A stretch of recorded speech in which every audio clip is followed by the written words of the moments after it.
This is a quick tutorial on how to use the meeting sentiment tracker template in Coda.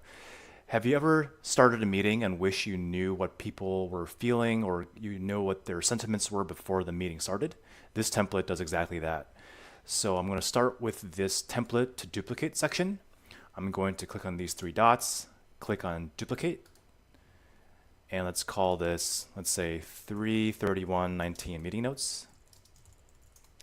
And you would send this doc out to anyone in your meeting ahead of the meeting so that they can add their sentiments to the doc. So I can click on add my sentiment and I can log I feel 4 smiley faces, feeling good.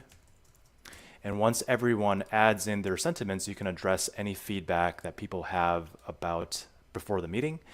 And then as the meeting goes, you can start writing in the attendees, the agenda, discussion. You can also embed presentations, Google Slides, PDFs.